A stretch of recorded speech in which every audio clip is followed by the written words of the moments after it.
Hello, moi c'est Sandra et bienvenue sur Sandra Don Fac.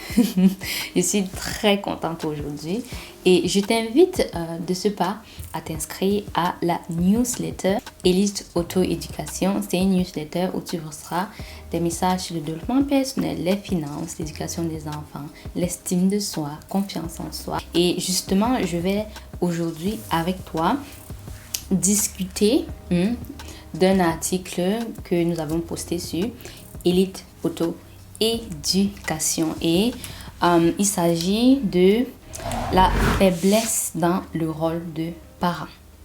Tu es prêt? Let's go. On va discuter ensemble et s'il te plaît, chaque fois que je suis en train de lire, dis aussi ce que tu penses dans la barre des commentaires. Je vais la dire description dans les commentaires. Alors, faiblesse dans le rôle de parent. En tant que parent, il est important que nous examinions notre propre comportement avant de juger celui de notre enfant. La plupart des parents souhaitent ne pas ressembler à leurs propres parents et veulent que leur enfant soit meilleur qu'eux. Mais nous finissons par devenir des copies exactes et dans certains cas, simplement des opposés polaires de nos parents, sans véritable choix, sans véritable direction personnelle.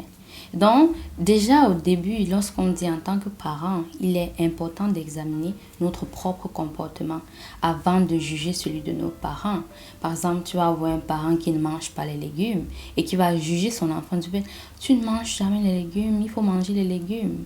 Mais comment est-ce que toi qui es censé être l'adulte et celui qui guide cet enfant, tu demandes à cet enfant de faire quelque chose que toi-même tu ne fais pas. Et tu le juges et tu es si frustré. Mais pourquoi il ne m'écoute pas alors que toi-même tu ne t'écoutes pas? Et loin de là, on parlait du fait que certaines personnes veulent devenir l'opposé de leurs parents. C'est-à-dire, il y a ces personnes qui disent, tu sais, je sais que mon éducation était vraiment mauvaise, minable. Je ne veux absolument pas faire ce que mes parents ont fait.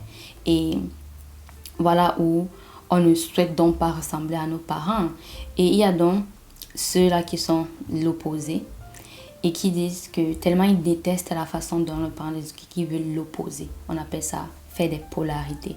Par exemple, si les parents le frappaient beaucoup, frapper ou pas beaucoup, frapper c'est frapper, ils vont plutôt faire la polarité en disant « Oh, mon enfant peut faire ce qu'il veut quand il veut, à l'heure qu'il veut. » Vous avez vu ce genre de parents non, qui s'en fichent. Déjà, même si l'enfant mange 100 burgers la journée, le parent dit que fais ce que tu veux, comme tu veux, parce que j'ai pas envie de te frapper. Alors que ça, c'est la polarité. Ce n'est pas ce qui est bien. Ce qui est bien et les polarités, c'est deux choses complètement opposées. Et on a parfois tendance à penser et à croire que si je fais l'opposé de ce que tel est en train de faire, ça veut dire que c'est bien. Et ce n'est pas du tout vrai. Et on veut aussi que les enfants soient meilleurs que nous. Je pense que ça, c'est très vrai. Si tu n'es pas encore parent, tu vas faire comme moi parce que c'est une relation à deux. Tu as été enfant, tu es un enfant et tu as un parent. Et donc, c'est un bon reflet pour toi. Et si tu es parent, donc, voilà, c'est un truc vice-versa, n'est-ce pas? Voilà. Justement, nous finissons par devenir des copies exactes de nos parents. C'est vrai qu'on ne veut pas ressembler à nos parents, mais nous finissons par devenir des copies exactes ou, dans certains cas, des polarités. Sans véritable direction personnelle. C'est-à-dire, on est incapable de pouvoir dire, voici la vie que je veux et voici ce que je vais faire. Mais on met ses mains en place et on devient ce que nos parents ont été ou, dans certains cas, la polarité. Comment pouvons-nous éviter cela? Que nous manque-t-il? Qu'est-ce que nous voyons pas en nous en tant que parents et que nous voyons chez nos enfants?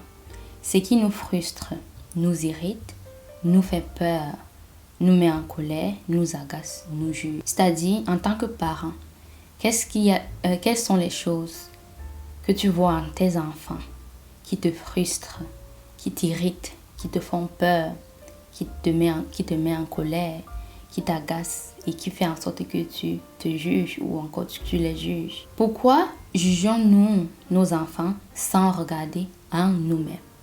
Pourquoi jugeons-nous nos enfants sans regarder en nous-mêmes? cette écharde dans l'œil de notre enfant n'est-elle pas la première graine de la bûche qui est encore dans le nôtre? Est-ce qu'au final, ce que tu es en train de voir en ton enfant et que tu décris de tous les noms, l'enfant est ci, l'enfant est ça, est-ce qu'au fond, ce n'est pas toi? Si nous ne sommes pas honnêtes envers nous-mêmes, nous allons créer un ressentiment chez notre enfant au son même de notre voix. Et pour ça, il faut être extrêmement honnête envers soi-même pour pouvoir reconnaître le fait que à un certain moment donné, on peut voir du ressentiment dans le regard de nos enfants. On peut voir et reconnaître que il y a quelque chose qui ne va pas. Mais on fait semblant, on fait non, ce n'est pas vrai. Et ça aussi, c'est vice-versa. Et c'est vrai que ça n'a pas été écrit ici, mais je me dis, il y a parfois aussi, on a du ressentiment pour nos enfants seulement en les regardant. C'est-à-dire, tu vas voir un parent seulement en regardant et en écoutant son enfant dire quelque chose. Le parent est tout à coup irrité. C'est pour ça que tu vas voir parfois le parent dire « Va dans ta chambre ». Alors que l'enfant n'a absolument rien fait. Si nous ne sommes pas honnêtes envers nous-mêmes, nous allons créer un ressentiment sur notre enfant au son même de notre voix. Ces moments où nous accumulons tellement de rage en nous et que même nos propres enfants nous irritent. Ces moments où nous frappons sur nos enfants pour évacuer cette rage. Il y a des moments où en tant que parent, tu frappes sur ton enfant, ou tu punis ton enfant, ou tu vas refuser quelque chose, ou quoi que ce soit qui au fond de toi, tu sais que ce n'est pas bien. Parfois, tu vas faire ça seulement pour évacuer la rage que tu as en toi. Et surtout sur le fouet, ça se voit. Tu vas voir parfois un parent frapper l'enfant. Les 2 premières secondes, c'est par rapport à la chose que l'enfant a soi-disant fait. Mais les minutes d'après, ce n'est plus par rapport à ça. Le parent veut frapper l'enfant jusqu'à ce que la rage qui est en lui s'évacue. Et cette rage vient du fait que tes propres enfants t'irritent. Et parce que ils t'irritent, tu veux évacuer cette rage et tu te sers comme punching ball. Si nous cherchons seulement à contrôler, à punir, à frustrer, au lieu d'éduquer, notre enfant finira par être exactement comme nous. Mais je ne suis pas comme mes parents, dira sûrement votre voix intérieure. Voilà, cette voix du déni va dire non, mais je ne suis pas comme ça. Non, mais je ne fais pas ça. Moi, je fais ça, mais c'est parce que je les aime. Non, ce n'est pas parce que je sais, non, c'est parce que je les aime. Et voilà, c'est cette voix qui va vouloir mentir et ne pas prendre les responsabilités. Je suis en train de lire ça de ma machine. Ok. Eh bien, recherchez-vous la sécurité dans un monde de compétition où la plupart des gens sont privés de leurs besoins fondamentaux? C'est-à-dire, est-ce que tu es cette personne qui, chaque jour, recherche sa sécurité, tandis qu'il y a des millions de personnes sur cette terre qui n'ont pas des ressources de base comme manger, boire, avoir un toit? Te distrais-tu avec des films, du divertissement, des sentiments, de l'alcool et avec des réseaux sociaux? Si oui, vous pouvez prédire l'issue de la vie de votre enfant, exactement la même que la vôtre. Exactement la même que la vôtre. Si, en tant que parent, tout ce que vous voulez, c'est vôtre, c'est moi, et après, lorsque ça ne va pas, que ce soit de l'extérieur à l'intérieur, tout ce que vous cherchez à faire, c'est vous distraire avec les drogues, les émotions, les films, le divertissement, les réseaux sociaux, Facebook. Tu vas voir parfois un parent, l'enfant en train de dire « Maman, elle est sur Facebook. » Et elle va dire « Va là-bas. » Parce que elle-même, elle en a tellement assez que là, c'est le moment où elle veut aussi distraire, c'est quitter de son focus. Elle veut distraire pour ne plus avoir à penser à sa propre douleur. Comment pouvons-nous, en tant que parents, empêcher nos enfants de grandir en étant des simples consommateurs? L'élite, c'est comme ça qu'ils appellent les autres. C'est-à-dire, est-ce que tu es toujours à la quête de je dois acheter ci, je dois acheter ça, je dois acheter... Si je n'achète pas ça, je n'aurai pas ça, je ne peux pas...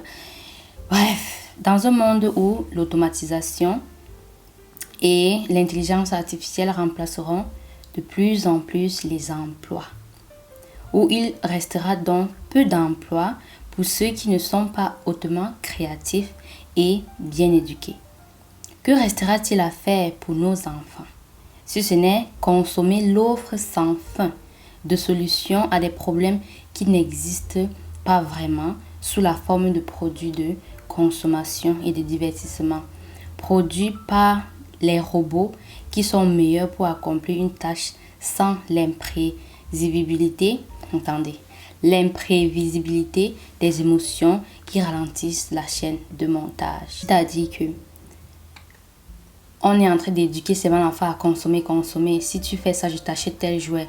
Si tu m'écoutes, je te donne ta tablette. Si tu fais ceci, au lieu de l'éduquer à comprendre et à déjà prendre les responsabilités dans ce monde. Parce que s'il ne le fait pas, tu vas grandir, être cet adulte qui va seulement consommer, qui ne saura rien faire. Parfois, tu vois des enfants, ils ont 15 ans, ils ne savent rien faire.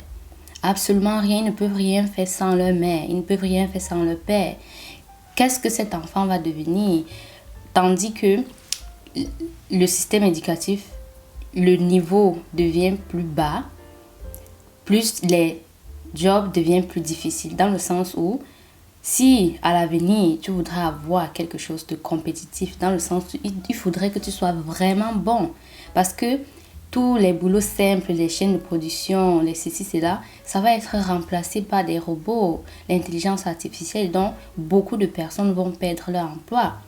Donc, si ton enfant n'a pas cette éducation qui va lui permettre d'être créatif, de créer des choses, parce qu'il n'y aura plus la place pour ceux qui vont seulement venir et exécuter ce qu'on a créé.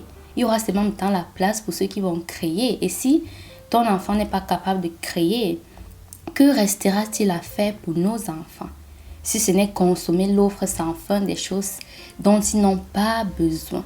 Aujourd'hui, on vend tout et n'importe quoi dont nous, êtres humains, de manière fondamentale, on n'en a pas besoin.